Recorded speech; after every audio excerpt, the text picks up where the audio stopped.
I'm dedicating this lecture to my late uncle. I checked into my hotel room last night after having dinner with some colleagues, and I got a phone call that my uncle, who's been sick for a long time, died. So this is for you, Uncle James. And my uncle, in fact, I think I might have a slideshow that highlights my mother. My mother was a triplet. My mother's deceased as well. And this is her triplet sister's husband of 64 years. So the family's pretty disappointed. But Uncle James, like the people I'm talking about today, was a product of the Great Migration. So I want to speak about the Great Migration to Houston.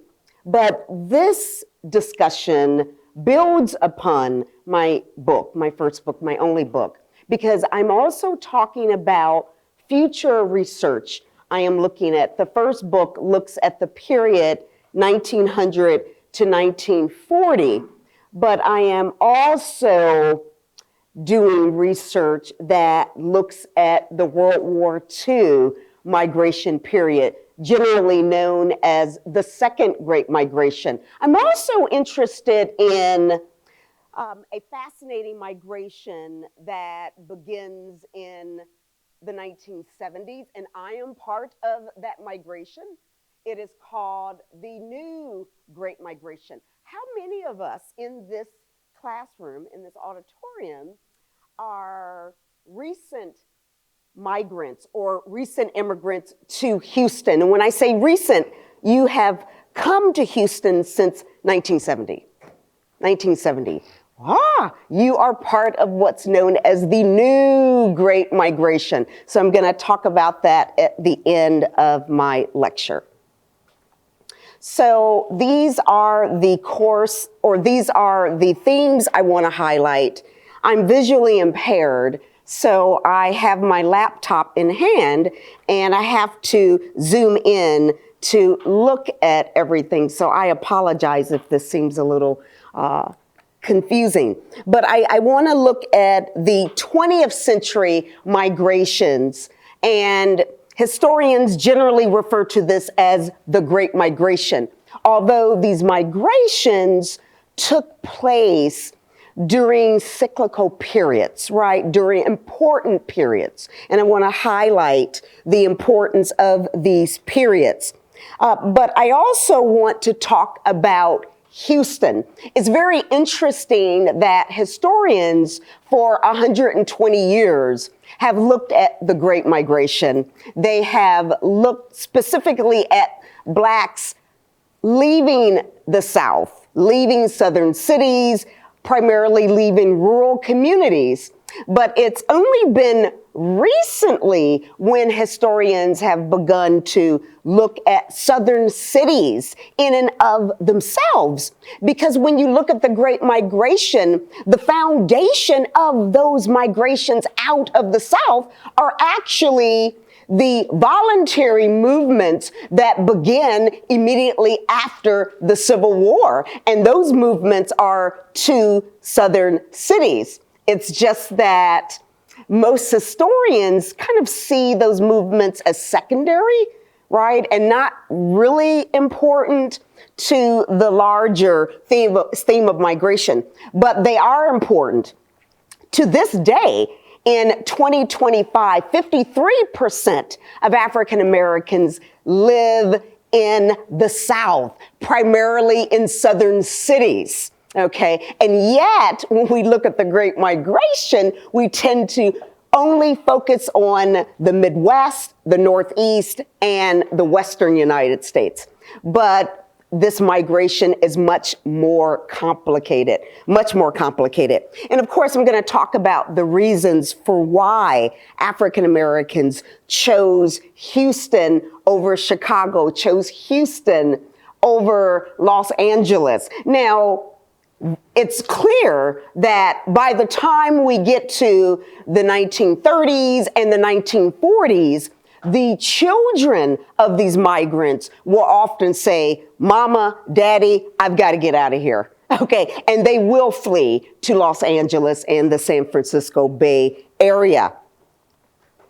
I also want to talk about some of the intricacies of Houston. I want to talk a little bit about the Houston Mutiny of 1917. I also want to talk about the Black labor movement within Houston, and also what historians call the long civil rights movement. So these are my themes. Now, what is the Great Migration? This is a map of the Second Great Migration. By accident, I removed the first map, but sorry. So the Great Migration, generally, for most historians, is the mass movement of 7 million African Americans out of the South. And these African Americans primarily moved to the Midwest. They moved to the northeastern United States. And with World War II, they make their way to the western United States. This particular map highlights the Second Great Migration. When we look at the First Great Migration, usually historians focus on the years 1910 to 1940. The Second Great Migration, 1940 to 1970. The New Great Migration, 1970 to the present. So we are really talking about multiple migration streams that make up this grand 20th century migration. So let me talk a little bit about the historiography. So to my students in the audience, how many of you are familiar with the term historiography? You've heard of the term historiography. So for those of you who might be majoring in criminal justice or public affairs, and you are upperclassmen, have you heard of the term literature? Have your professors talked about literature review in any way? What does literature review mean? Literature review, yes? I think just like a review of like artists or writers' work. Exactly. Bingo. That's historiography. So historiography refers to the historical interpretations of historians. How have historians over the course of 120 years highlighted the Great Migration phenomenon? It was W.E.B. Du Bois. How many of you are familiar with Dr. Du Bois? Okay, a phenomenal scholar, brilliant man. I certainly wouldn't be here if it wasn't for Dr. W.E.B. Du Bois.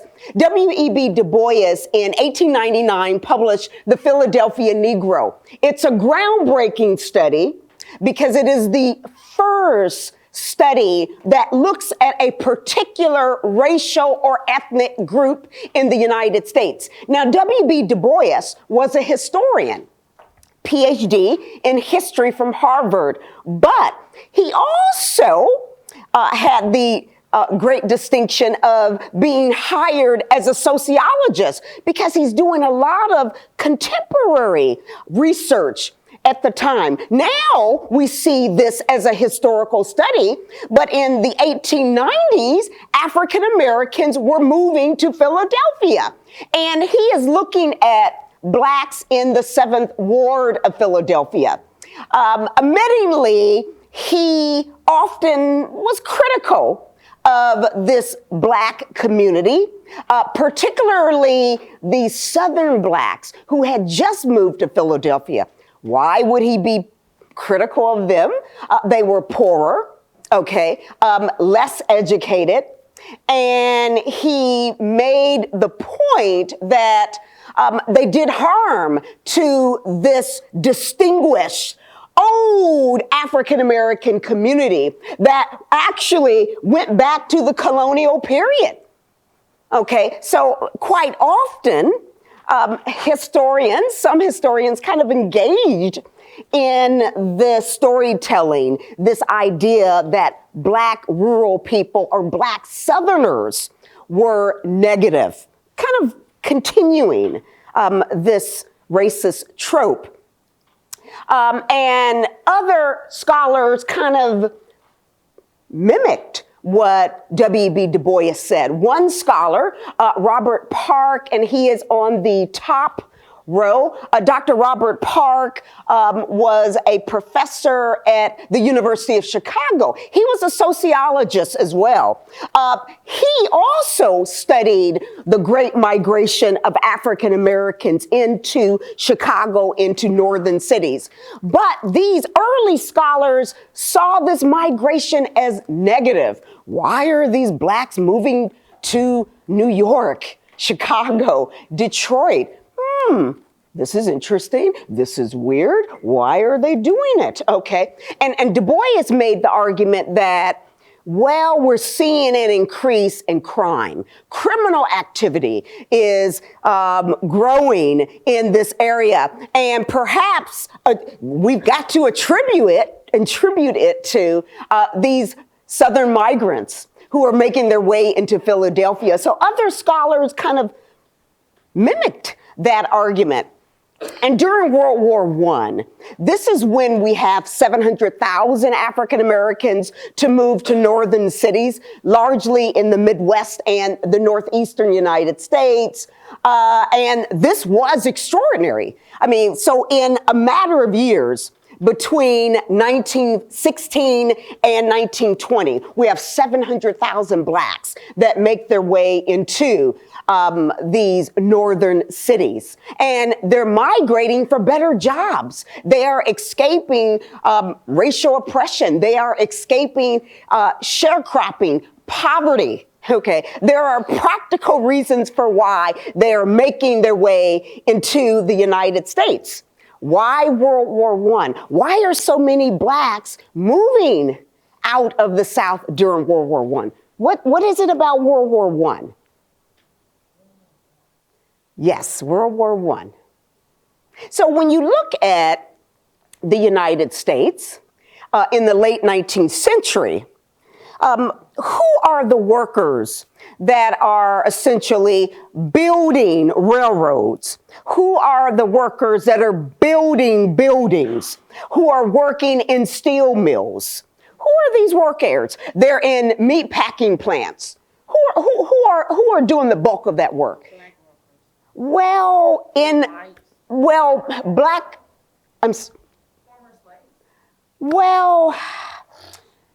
in the South, you have blacks who are doing this work.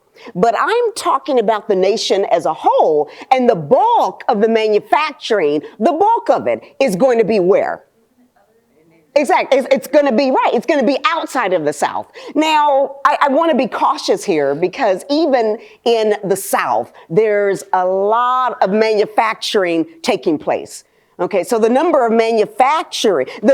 of businesses in the South will grow from about 7,000 in 1860 to about 300,000 in 1900. So we do have businesses in the South. We have manufacturing businesses in the South. But the bulk of what we call the second industrial revolution is largely taking place in the Midwest and in the northeastern United States and in the western United States, right? So, but who are the people doing this work?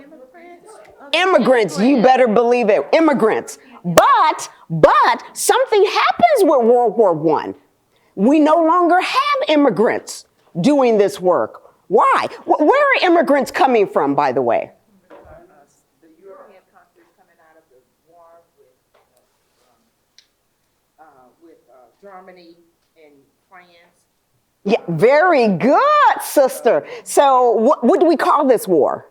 That was World War I. That was Well, you said Germany and France. I actually thought you were going back to the Franco-Prussian War of 1871. That's what I thought you were talking about. And the creation of modern Germany, right? That's when we see the emergence of modern Germany at that time. But the immigrants are coming out of Europe. Where else are immigrants coming from? And are they coming from all over Europe? Or they are. But most of the immigrants who are coming over from Europe, they're coming from certain places. Where are they coming from?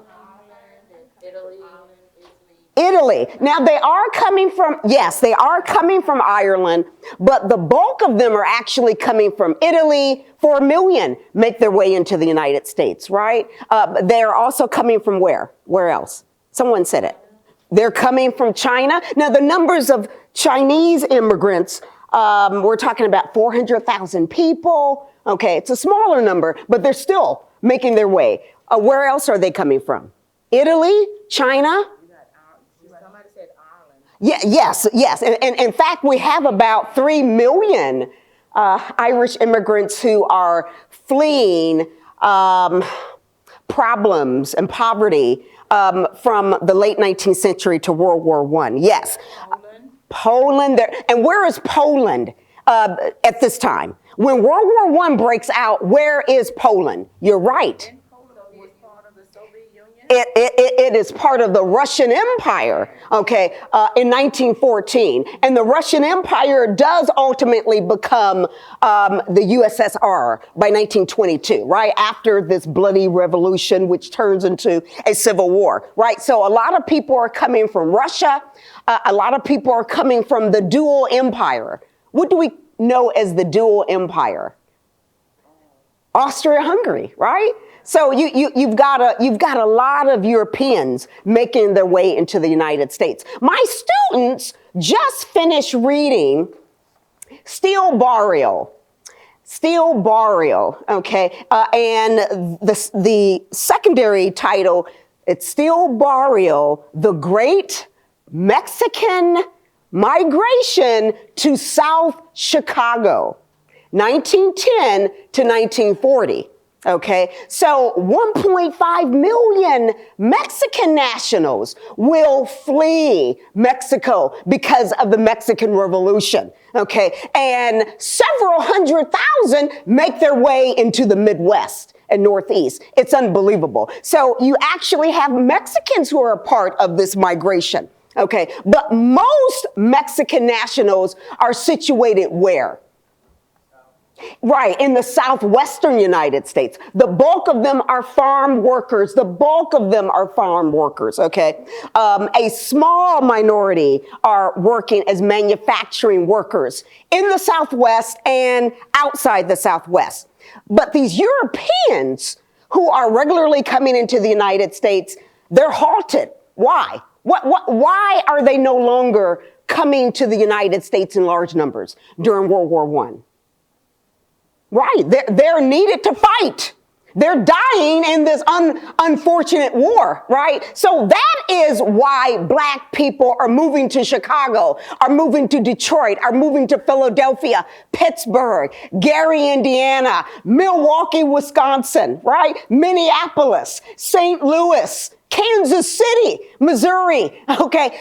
Businesses, manufacturing companies are essentially putting advertisements in Black weekly newspapers, okay, saying, we need you, come on up, we need you, we want you. That's why African Americans are migrating, okay? But the point I'm making here is there is a logical reason for why 700,000 people rush to the northern United States at this time, okay? But scholars were just like, wow, like, whoa, wow. Economists, labor scholars, sociologists, okay, social workers, okay, were all studying this World War I migration.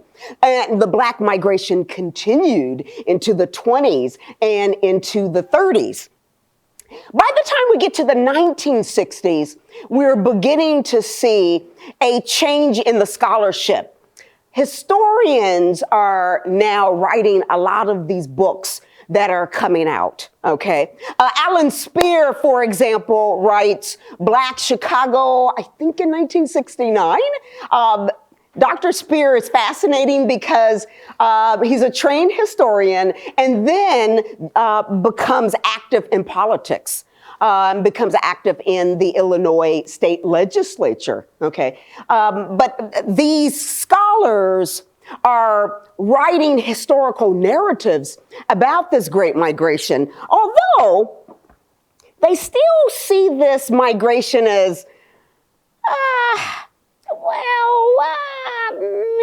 Maybe not a good thing. Okay, maybe not a good thing. Maybe not a good thing. Okay, in 1980, a young Houstonian by the name of James Sorrell authored a dissertation about the Black migration and the emergence of the Black community in Houston, Texas. He studied at Kent State University, where his dissertation advisor was August Meyer. Do any of my colleagues remember the name August Meyer? He was of course, Dr. Price knows him, a leading major historian, Jewish American historian, who wrote about the Black experience, who trained African-American scholars and white scholars and Mexican-American scholars about race. Okay. In fact, one of his students is now retired. Her name is Darlene Clark Hine. She is often known as the mother of African-American women's history. And she trained under August Meyer at Kent State University. Okay, but the point I'm making, James Sorrell is a groundbreaking scholar because he's part of these elite historians who are writing about Black urban formation, Black migration. But as we move out of the 70s into the 1980s, graduate students are beginning to question, why are we talking about this as something negative? Why are we only looking at Black settlement? And oh boy, the creation of the ghetto. Oh, the ghetto. Oh, the ghetto. Okay. Why aren't we talking about Black labor activism? Why are we not looking at African-American agency? Why are we not looking at their involvement in the NAACP? In the National Urban League? We're not looking at any of that, okay? So in the 1990s, Joe Trotter, Earl Lewis, and several other scholars, Shirley Ann Moore, are beginning to write scholarship about a broader focus when it comes to the Black experience, okay? And their graduate students are going to come out with research in the new century, the new millennium, including yours truly, that looks at interesting, intricate aspects of migration. In 2010, Luther Adams at the University of Pennsylvania wrote a brilliant dissertation on Black migration to Louisville, Kentucky, ultimately publishing that work. In fact, it was published in 2010. He earned his PhD, I think in the early 2000s. In 2016, Dr. Tawana Steptoe of the University of Arizona. How many of you have heard of the book Houston Bound? I know some of you have heard of Houston Bound. Culture and Color in a Jim Crow City, an award-winning scholar. She is a native Houstonian. Her great-grandparents moved to Houston from Louisiana, and she writes about her family. She writes about Houston, but her work is very, very, very groundbreaking. Instead of doing a narrative history about Houston and looking at all of the basics, right? Looking at education and looking at churches, looking at all of the boring basics. She zeroes in on culture. She also does something else. She writes about 4 distinct groups. She looks at Black East Texans. She looks at Black Creoles migrating from Louisiana. She looks at Mexican Americans who are moving to Houston from Central Texas, who are moving to Houston from South Texas. And she's looking at Mexican nationals who are fleeing the violence in Mexico during the Mexican Revolution. And she's looking at the music they are bringing to the city of Houston and how their music helps to influence this amazing, diverse city, the most diverse city in the United States. So the historiography is crucial to knowing this story. But also it's important to note that you not only have boring academics who are writing about these fascinating topics, there are novelists who are writing about the Great Migration. There are artists who are painting the Great Migration. Jacob Lawrence did an entire series called The Great Migration. Okay. There are even photographers who are highlighting the importance of migration. So these artists are important because they make this important in the world, right? So academics are important, but most people are not really reading these academic books. But people are paying attention to these paintings. They're buying these paintings, right? They're buying the work of Richard Wright, right? Zora Neale Hurston, okay? And they are proud of these individuals that include a Houston migrant. I'll get to him in a moment. Okay. So my story looks at Houston. There were a couple of reasons for why I decided to focus on Houston. I wanted to pay homage to my grandparents. Both sets of grandparents moved to Detroit. My mother's parents moved to Detroit in the 1930s during the Great Depression. And my father's parents moved the family to Detroit from Mississippi in 1941. Okay. So I wanted to pay homage to them. But people have already written about the Great Migration to Detroit. So I was in Houston.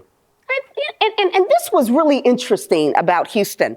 I'm still close to my dear college friends. And I was always fascinated with the fact that my friends, some of whom were from New Orleans, some of whom were from Southern Louisiana, some of whom were from Dallas or San Augustine or Galveston or Huntsville. It was interesting that most of them were city dwellers. Their parents or grandparents had moved to Dallas or Houston from rural communities, but they still had ties to these rural communities. Their grandparents still lived in these rural communities. Their great-grandparents were still alive, living in these rural communities. I thought that was a trip. Being a native Detroiter, I only knew about Detroit. In the 1970s and 80s, when I was growing up in Detroit, I knew nothing about the suburbs. Okay. I knew something about suburban malls, teenagers like malls, but that was pretty much it. I thought it was extraordinary. And the fact that these people knew about rural life in Texas, hundreds of miles away from Detroit. I knew nothing about rural life in Michigan. I knew a little bit about rural life in Mississippi because of my father's family. Okay, but that was pretty much it. So I was fascinated with this fact and started doing some digging, looking at census data, looking at the historiography, looking at other primary sources, and I was able to secure a gem looking at welfare files. So looking at welfare files that go back to the 19-teens that will list detailed, personal, pertinent information about everyone in that household, including where those individuals were born, including their work history. That's a gold mine. Okay, that's a blessing. And what does a historian need than anything else? Dr. Price. More That's certainly the case for me.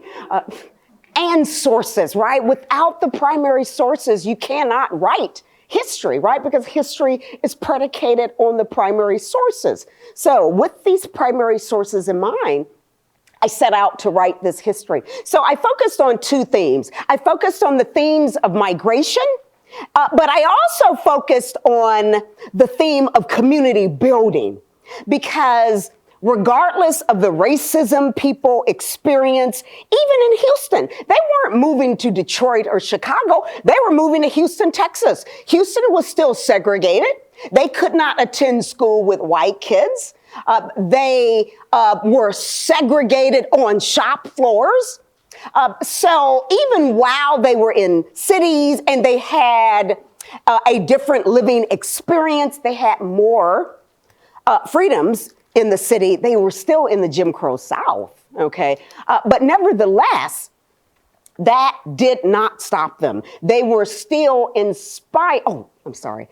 They were still inspired to move forward and overturn racial discrimination. So community agency is that second theme that I highlight. So going back to the migration theme, in my book, I look at four migration periods, okay? I look at the 1900 to 1910 period, or maybe I call this 1900 to 1914.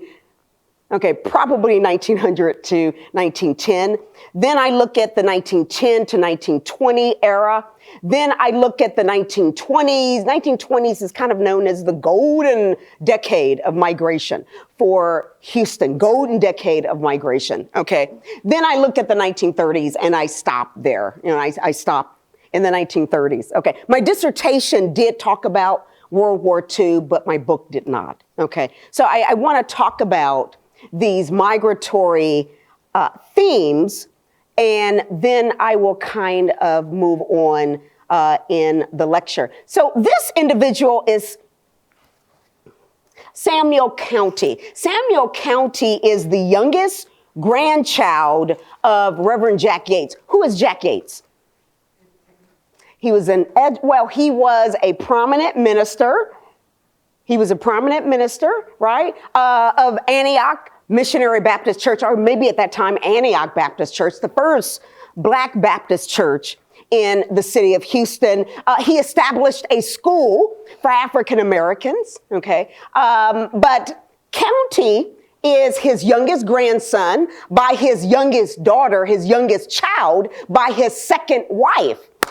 He was born in Marshall, Texas in 1909. 1909 stands out for me because my grandmother, my maternal grandmother, was born in 1909. He moves to Houston as a baby. She separates from her husband, moves to Houston with her baby. He graduates from Booker T. Washington High School. Then he goes on to Bishop College, graduates from Bishop College. I want to say he graduates from Bishop in 28.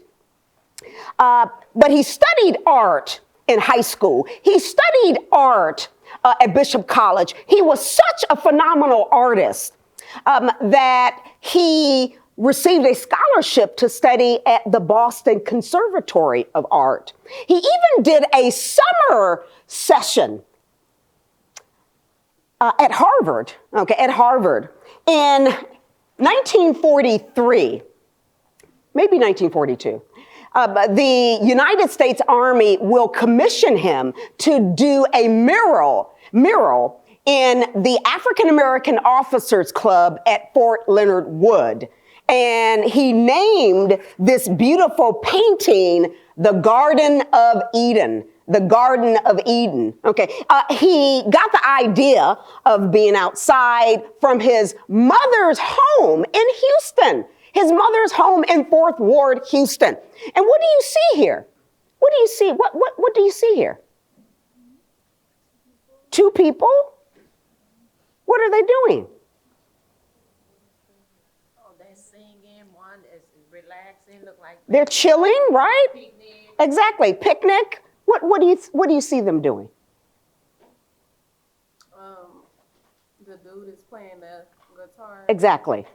Right? Serenading her, right? Black love in the 1940s. The Garden of Eden, okay? And this is important because this is early 20th century where minstrels were still popular, right? You had soaps, okay, that were named for minstrels that were very demonizing, very insulting, very dehumanizing to African Americans. And in this painting, it's actually a painting, not a mural, he is showcasing Black love and Black beauty and Black love, okay? So again, this is a native Texan, a Houstonian, who attends an HBCU, who is part of the New Negro. This highlights the first faculty at Jack Yates High School, okay? The high school is opened, I believe it's opened in 1926. I believe it's opened in 1926, okay? Jack Yates High School. In fact, again, I'm visually impaired, so I want to make sure. Okay, so if we go to the third person from the right sitting down, that is Hazel Hainsworth Young. She died in 2008 at the age of 105, and guess what? She was the oldest member of Alpha Kappa Alpha Sorority Incorporated, and she's a native Houstonian, the daughter of migrants, Howard University grad, okay? Howard University grad. Okay, so where did these African Americans come from? They came largely from Texas. I highlight 4 particular areas in and around Texas. Obviously, some, very few, came from the Texas Gulf Coast, the upper Texas Gulf Coast. Sorry, let me see. The upper Texas Gulf Coast refining area. And you have a lot of manufacturing taking place all over this area, right? Because it includes Port Arthur, it includes Beaumont, it includes Corpus Christi, it includes Houston. Okay, but you also have people who are migrating to Houston from these other communities. Most African migrants who are coming to Houston are coming from these counties in the white.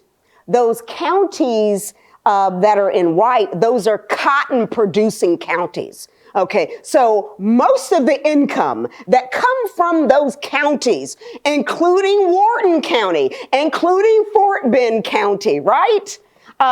Will be cotton. When we look at Fort Bend, what is the second major commodity produced? Man, you all are brilliant. Yes, sugar, all right. Okay, now this light gray area, which includes my home of Huntsville, this is called the mixed area because cotton is taking place, but also lumbering, okay, small lumbering outfits are also prevalent in these areas. And then the dark gray here in this area, the dark gray here in this area, this is known as the East Texas Timber Belt. So the economies there are predicated, obviously, on lumbering. And you have a fourth of the migrants who are coming from Louisiana, primarily southern Louisiana, but people are also coming from central Louisiana as well as northern Louisiana. Significant numbers of the people who are migrating from southern Louisiana are Creoles of color. There are actually 2 groups of Creoles of color. There is an old group, a distinguished group of Creoles of color who go back to colonial Louisiana. They are the biracial children of white planters, primarily French planters. And then ultimately after 1754, the Spanish come in, and you also have people who are the children of Spanish planters. But the migrants who largely are coming to Houston, they largely call themselves Creoles of color because some of them are of biracial heritage. They're from southern Louisiana, meaning that a slave ancestor was white, okay? And they are French speakers. They speak French as well as English. Okay, polyglot, meaning sometimes they even combine, the languages. Okay, and where are migrants moving to? So all of the places in color, highlight where migrants are moving to, okay? So they're moving to 3rd Ward, they're moving to 5th Ward. Ultimately, people will be moving to Clinton Park. People will be moving to Independence Heights. And Independence Heights is a real important area because from the very beginning of Independence Heights history, we have blacks who are landowners. They are buying land and building their own homes, going back to the establishment of that community in 1915. You also have African Americans who are moving to Acres Homes. Acres Homes in the early 20th century is pretty much kind of a suburb for African American landholders, homeowners. So even there, blacks are buying land and building their own homes. You also see this as the case for Sunnyside. Now, today in the 21st century, we may associate these communities with crime and oh boy, the ghetto, oh boy. But the migrants who made their way into these communities, they were proud of the fact that they bought land. They were proud of the fact that they could will land and property to their children and grandchildren. Okay, so it's really important to understand this. What is this area right here that's kind of surrounded by this pink border? I think this area right here. You're close. Freedmanstown is close to, I think here's Freedmanstown. But this area, that's downtown. But again, that's downtown. Okay. And I think this is a 1940 map. Okay. 1940 map. And this is Reverend Albert A. Lucas, who ultimately became the pastor of Good Hope Missionary Baptist Church, became president of the NACP. Do you all realize that by the early 1940s, the Houston NACP chapter was the nation's 2nd largest NAACP chapter? Wow. Because of the agency, because of what blacks were inspired to do. Now, again, I look at these 4 areas. So I look at blacks who migrate to Houston in the early 1900s. This is Martha Sneed. Martha moved the family to Houston from Galveston. Okay. She moved to Houston in 1909. She, her husband, and their 3 children. And they moved in 1909 because there was a big flood that took place, a big torrential storm, and they felt they needed to just flee, okay? She becomes active in community affairs. Her husband is a railroad worker, which means he has a steady income. She is one of the founders of what's called the Blue Triangle, YWCA. Okay, this was the YWCA for African American girls and women in Houston. It was built in 3rd Ward. This is her beautiful daughter on her wedding day. Her name is also Martha Sneed. She will become Martha Sneed Davis. She marries an African American dentist in 1936. He dies early. I think he dies in 1960. She marries again. She marries the father of a person who becomes the first black member of the Houston City Council since Reconstruction. Who? Judson Robinson Jr. was the city council member. She married his father, Judson Robinson Sr., who was a railroad worker from San Antonio, moved to Houston, then became a successful real estate developer. She was a successful school teacher, member of Alpha Kappa Alpha sorority, and a member of the Houston Lynx. Now, again, most scholars focus on the second migratory period during the 19 teens because that's when World War I breaks out. But African Americans moving to Houston began moving to Houston in large numbers in the 1900s. There's something that is spearheading this migration. Why are so many blacks and whites and Latinas moving to Houston in the 1900s? What's happening in Houston in the 1900s? Very good. 1901, Spindletop is discovered. Very, very good. Okay. Now, these first oil refineries were situated where? Really along Beaumont, Port Arthur, the Golden Triangle. But ultimately, by 1930, they will relocate to Houston. Okay, very good. There's also something else, and I just mentioned it maybe 5 minutes ago when I was talking about Martha Sneed, the reason for why she migrated. What? Galveston and what? What happens in Galveston, September 7th of 1900? Yes, the Great Storm, the Galveston Hurricane, which takes the lives of how many people? Well, 6,000 people in the city of Galveston. We have a total number of 13,000 people who die because there are people living in outlying areas that are dying, that are drowning. Okay, so because of this, we see the rise of the city government commission system. So we have this city commission system that kind of takes the place of the traditional mayor and city council because so many people drowned. Galveston was depressed. It was in a shade of shock. So they had to act quickly. But because of the hurricane, hundreds and then thousands of businesses just relocated. Businesses, individuals just relocated, left Galveston. Where did they go?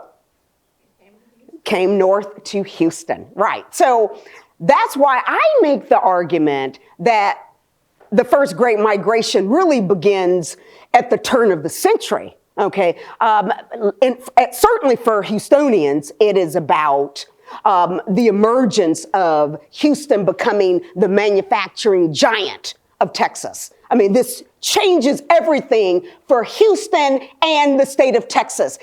Oil is the salvation of Texas and explains why Texas is not one of the poorest states in the Union, right? Rather than being one of the wealthiest states of the Union. But this is the Houston family. Speaking of Houston, this is a Houston family. So this is a wedding photo. This is Joshua Houston Jr. Is that a guy? Oh, I'm sorry. Okay. This is Joshua Houston Jr. He marries Georgia Orvis in October of 1896. Now, Joshua Houston Jr. is the son of this handsome man, this proud father, Joshua Houston Sr. Who was Joshua Houston? He was a literate person. He was a wheelwright. He was a blacksmith, and he was something else. I mean, this is 1896. He's an older man there. A preacher, a minister, because he was actually a deacon in his church. He was a deacon, yes, at First Baptist Church. But he's an older man. He's an older black man in the South. What? He knew Sam Houston real well. He knew Sam Houston very well. What was his relationship to Sam Houston? He was his slave. Yes. And Sam Houston was a generous slaveholder who encouraged his slaves to read and write. So he was a very intelligent person and was able to garner a significant amount of wealth at the time of slavery's end, and he invested in his children. And he also invested in Houston, Texas. Okay, so his son, Joshua Houston Jr., is also a blacksmith. In fact, his home is still on Avenue N. It's kind of a historic home in Huntsville. But in 17, when World War I breaks out, there is an African American who is murdered in prison. Okay, this is an African American. His last name is Cabanis. He decides that because of legal precedent, because legally speaking, he is the only person in his family that can work his mother's land, that he cannot. He cannot go and serve in World War I. Okay. Well, the draft board said that's unacceptable. Put him in jail. He was beaten. Okay. He was murdered. And then later, this may have been a few months later. This is in 1918. His entire family was murdered. Someone just shot up the home, and the home was set ablaze, set on fire. Okay, and there were maybe 6 people in the household, his siblings and his mother. All of them but one died.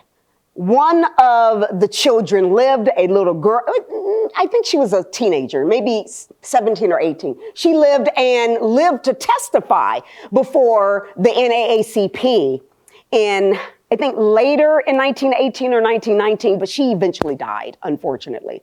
Okay, because of that ordeal, Joshua Houston Jr., who was the son of Joshua Houston, which means that white people in Huntsville certainly publicly had a lot of respect for Joshua Houston and his descendants. Whenever the girls, Joshua Houston's daughters, would, run and play, and they would cut through Sam Houston Institute, and white kids would act funny with them and try to act risque, someone would say, "Hey, stop it. Those are Joshua's girls. Hey, leave them alone. Hey, don't you do that to them." Okay? But at this point, he said, none of that matters. We're getting the hell out of here. Okay? And they fled to Houston. This is his daughter, Constance Houston Thompson. She marries Tracy Thompson October of 1926, a week or two after her father's death. So Joshua Houston Jr. dies in 1926. And they take these family photos. The mother is so heartbroken that she doesn't even attend the wedding. And they have the wedding at their home. They have the wedding at their home. Okay. She becomes a school teacher, and this is her little sister. Okay. This is her little sister right here, Hortense Houston. Hortense Houston Young. Okay. Constance Houston Thompson becomes a member of the National Council of Negro Women, founded in 1934 by Mary McLoy Bethune. And her little sister also becomes a teacher. She starts as an English teacher. Then she gets a Library of Science degree, and she becomes a librarian. She marries an African-American physician by the name of Clinton Young, okay? And they have 2 children. And their 2 children just recently died. One of the children was also a physician, the son, and the daughter was a NASA engineer. She was an engineer for NASA, was a mechanical engineer. She graduated with a mechanical engineering degree. Here she is here. You probably can't see her photo. Can't see her here. Okay. Yvonne Young Clark. She dies in 2019, at the age of 89.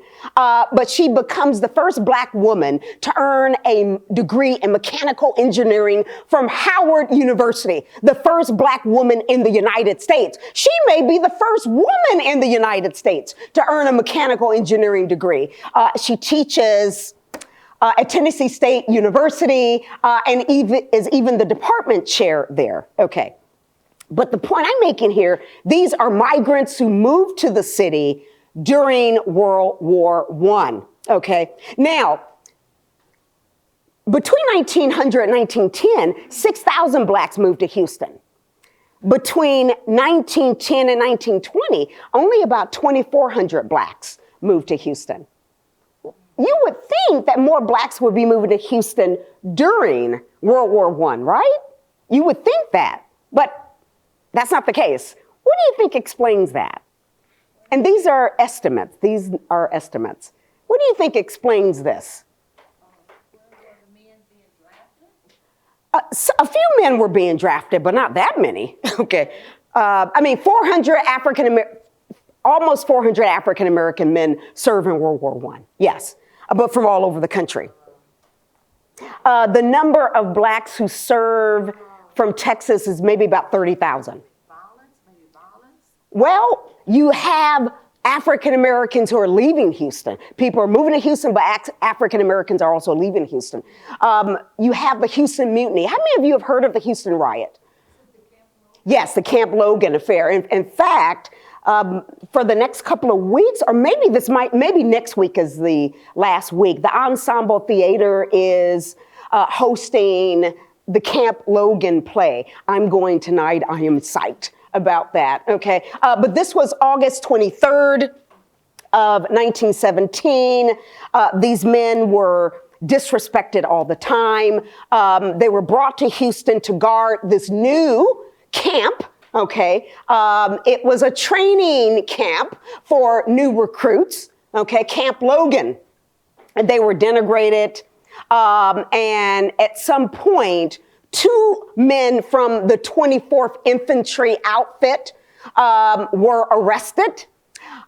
Someone threw out a rumor, someone circulated a rumor that someone is going to die, or the Houston police are coming here to kill all of us. So around 8 p.m., someone said, "Oh my God, they're coming! Oh God, they're coming!" I mean, really, this is, again, someone who was part of that outfit. So you have 2 rows of men, about 100 men, will march into downtown Houston. They're going to the police department, okay? Some of the men move into, they separate. Some of the men move to an area known as the Bruner Addition. I'm not sure where that is, Dr. Preuss.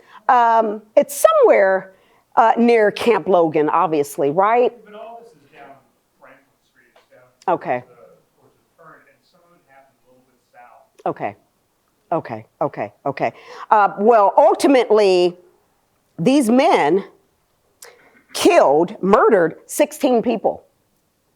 And 4 of these individuals died. And then later, I believe 21 people, I want to say 21 people died in total. Someone died a few days later, okay? And again, this was groundbreaking, because this is the first time African Americans are initiating violence, racialized violence, and they're murdering innocent people. A 12-year-old kid is on his front porch and he's killed. A woman, 2 Hispanics, 2 Latinos are murdered. So again, they kind of take out their anger and frustration on the community. And in late 2023, the Department of Army exonerated these men and made the argument that they were unfairly treated, they were disrespected, they were violated. And all of these contributing factors led to this. It sparked or helped spark this, okay? 19 men were hanged for this. 19 men, okay, were hanged, including the great uncle of one of my dear friends, Professor Angela Holder. She's a historian. She's a history professor at Houston Community College, the main campus. She's from Louisiana, okay? And this is her grandmother's brother who hanged for this. Okay, so because of this, the numbers are kind of fluctuating. But then in the 1920s, because of this advertising campaign. So businesses are putting advertisements in newspapers. They are going into Black communities, they're going to Black churches, and they're saying, we need workers. We need workers. And people are moving to Houston. So between 1920 and 1930, about 15,000 Blacks moved to the city. And as they're moving to the city, they're part of what I call a Houston Renaissance, right? They are helping to birth blues music. They're helping to birth jazz music. These Blacks who are moving from Louisiana, they're helping to birth what's called la-la. How many of you are from Louisiana? You've heard of la-la music. La-la, okay. La-la music is also called what? Zydeco, all right, Zydeco, okay. So again, and these musical art forms become expressions of agency, right? Maybe African Americans cannot curse out their manager for calling them nigger every day, but they can express themselves, okay? Even in artwork, okay. Here are musicians who come out of Houston. I'm running out of time, so I'm gonna stop in a minute. But I talked to you about the New Negro movement. So during World War I, African Americans are inspired by World War I veterans, World War I Black soldiers, many of who are extraordinary on the battlefields, by the way, extraordinary on the battlefields, okay?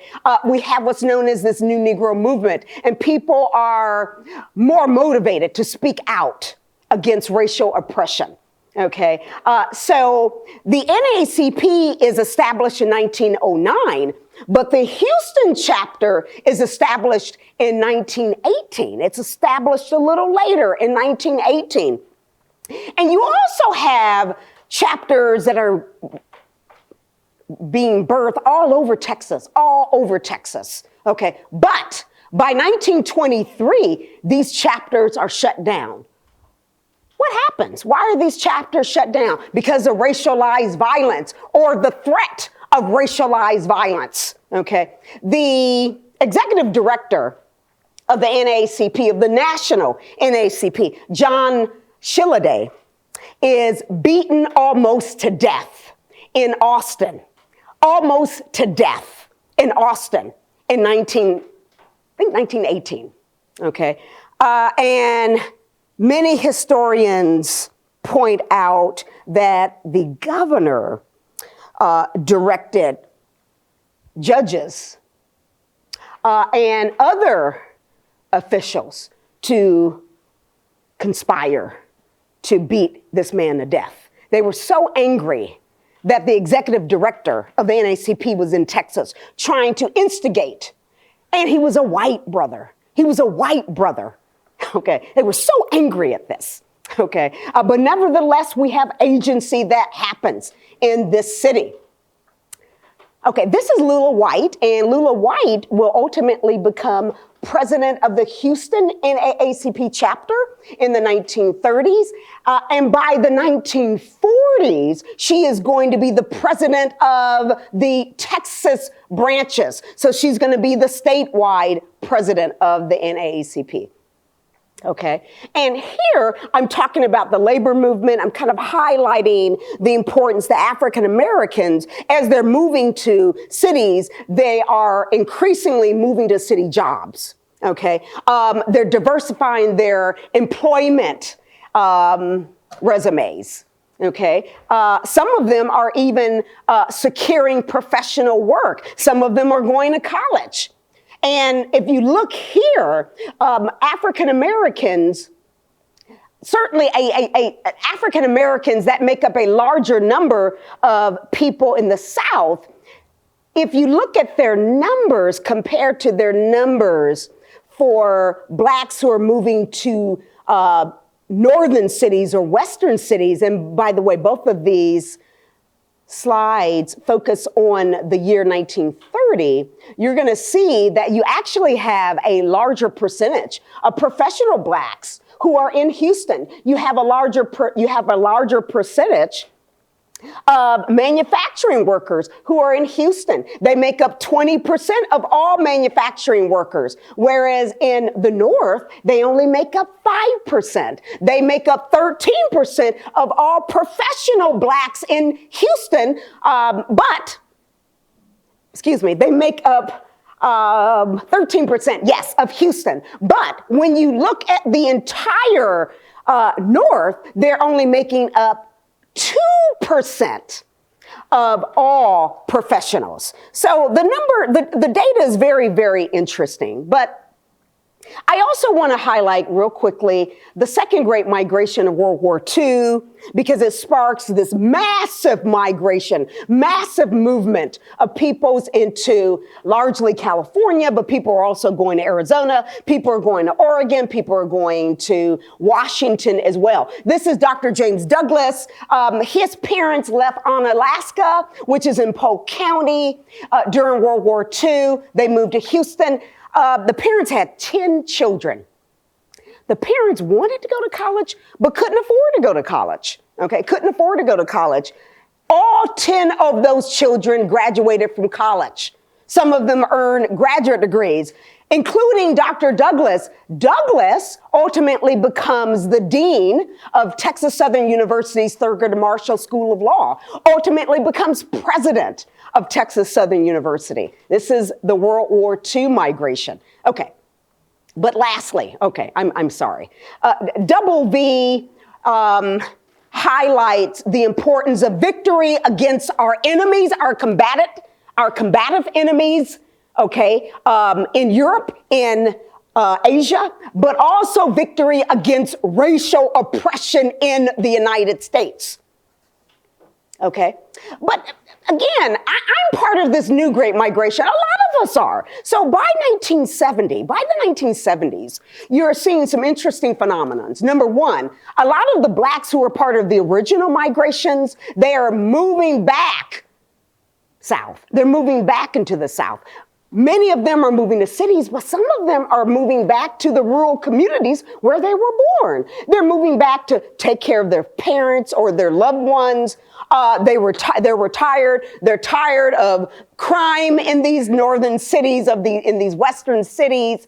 By the 1980s, their children and grandchildren begin to participate in these great migrations. Check this out. The migrations are known as reverse migrations because they are moving in the exact migratory pattern of their loved ones. Are just doing it in the opposite direction. Wow. Okay. And many of them are doing it to go to college. Many of them are doing it to secure better job opportunities. What do we call the southern half of the United States by the 1960s? What? What did you say? I said the southern half. I'm just thinking. Southern half of the United States. What do we call it? And Houston is kind of known as the buckle. Is it the New South? Wait a minute. The Bible Belt? Something that has to do with the economy.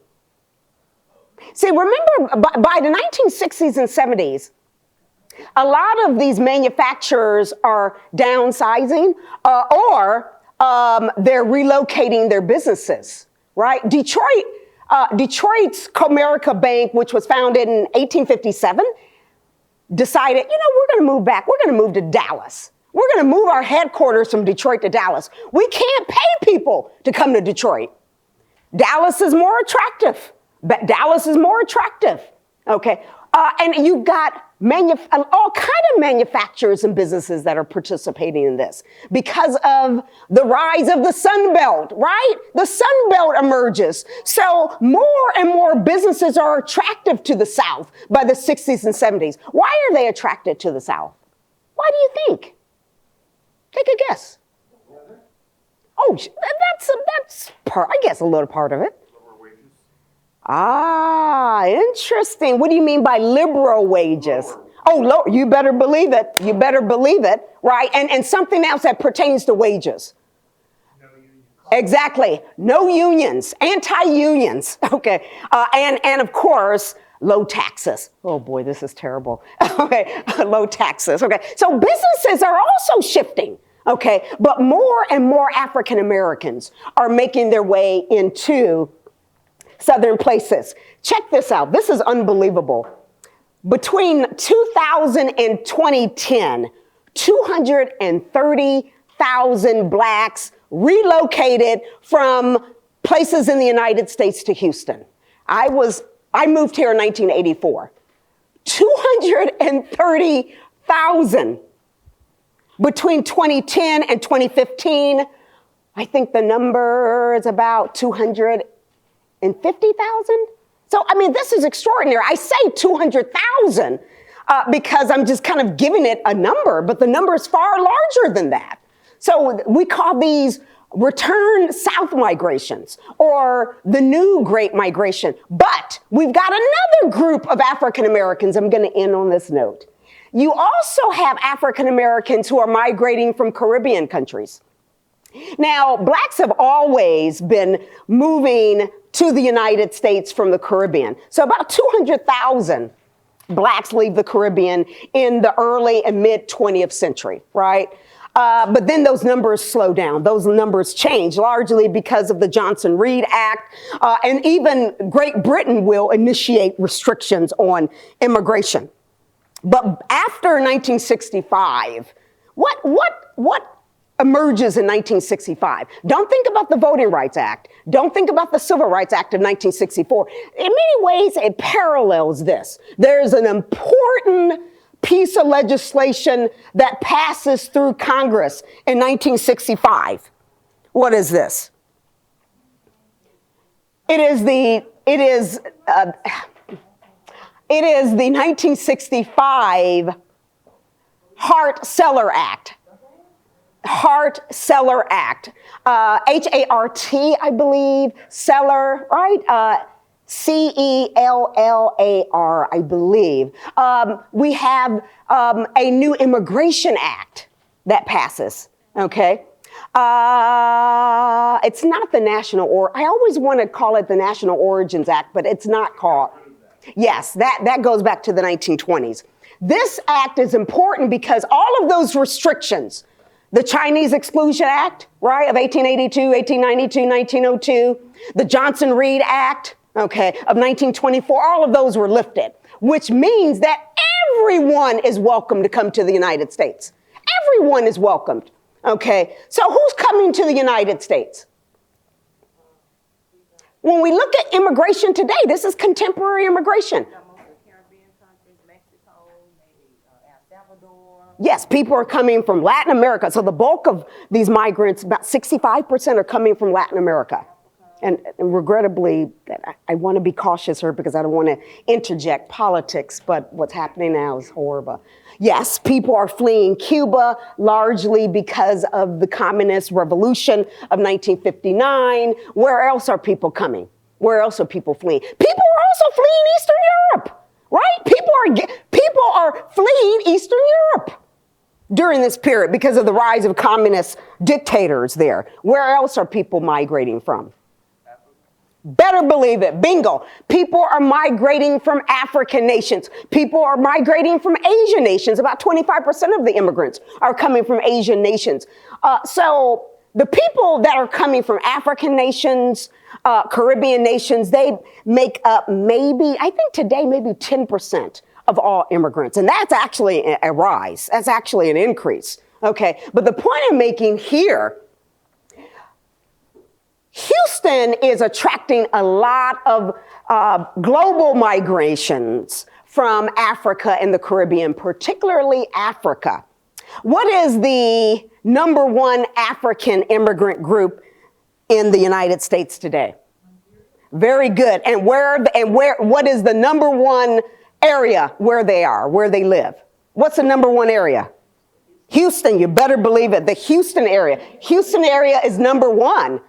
And I believe there are a total of 730,000 Nigerian descent and Nigerian Americans in the United States today. Of that number, 330,000 are immigrants. So the bulk of them are the children of immigrants. But most of them are coming to Houston. And on that note, I am stopping here. And I'm sorry I went over my time, but I warned you, sir. Do we?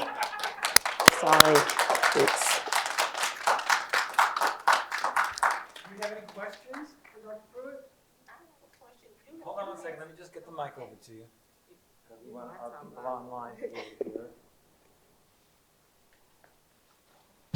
Hello, can you hear me? Yep. Okay. Just really, really great.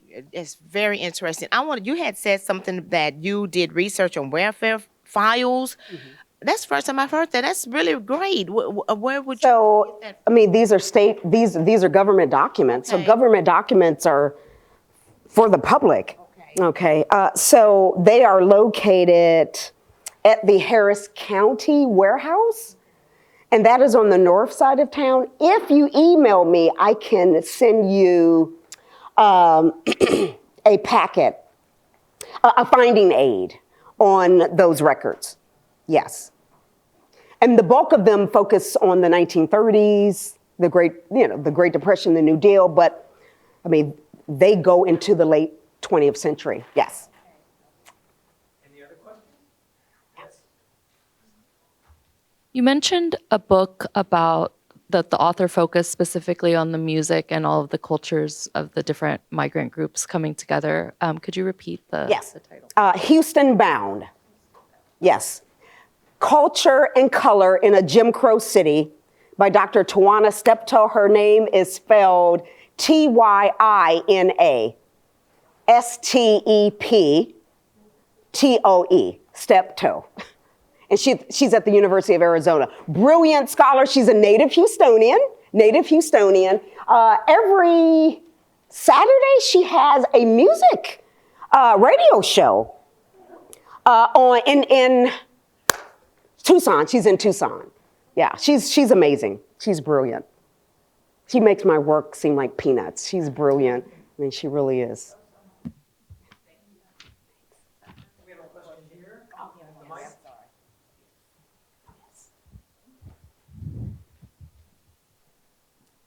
mic. Great lecture.